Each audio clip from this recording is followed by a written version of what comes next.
Une nouvelle publication qui ira peut-être de pair avec une bonne résolution pour 2020.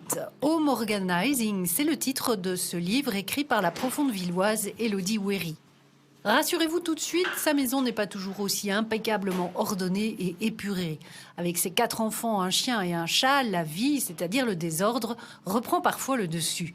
Mais sa méthode, éprouvée par 10 ans de pratique en home organizing, prône le désencombrement avant même le rangement.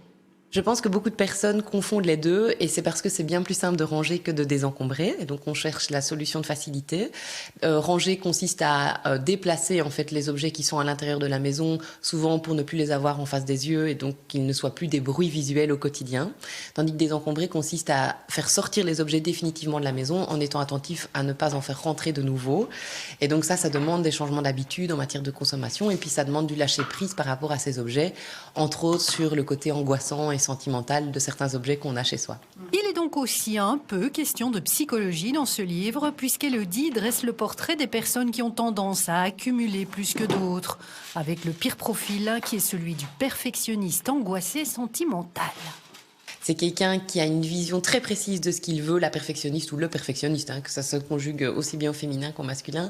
C'est quelqu'un qui va se paralyser en fait si il ou elle n'est pas certain d'avoir face à elle ou à lui toutes les options possibles pour arriver à son objectif et donc préfère ne rien faire du tout plutôt que de faire les choses à moitié.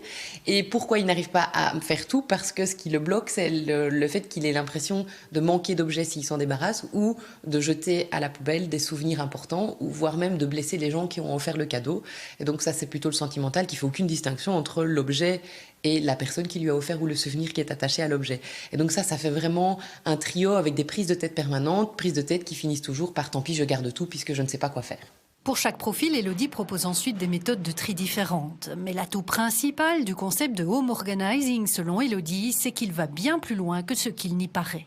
On utilise le désencombrement comme prétexte pour amener un changement de vie beaucoup plus important. On peut avoir envie de changer de profession, on peut avoir envie de changer de maison, de pays, de mode de vie, de mode alimentaire, on peut avoir envie de changer son mode de consommation. Et donc moi, je m'aperçois que quand on ne sait pas par où commencer, beaucoup de personnes instinctivement se disent « Bon, qu'est-ce que j'ai là, sous la main? Ma maison. Et qu'est-ce qu'il y a dans cette maison? Plein de bazar. Qu'est-ce que je peux faire du temps que j'ai là pour l'instant, entre autres quand on sort d'un burn-out et qu'on est encore en congé maladie, c'est je vais prendre le temps de désencombrer. Et donc on utilise ça comme première étape et puis on se rend compte que cette étape nous ouvre à plein d'autres choses. La thérapie, enfin je veux dire le livre d'Élodie Wéry est édité chez Racine et est disponible au prix de 19,95 €.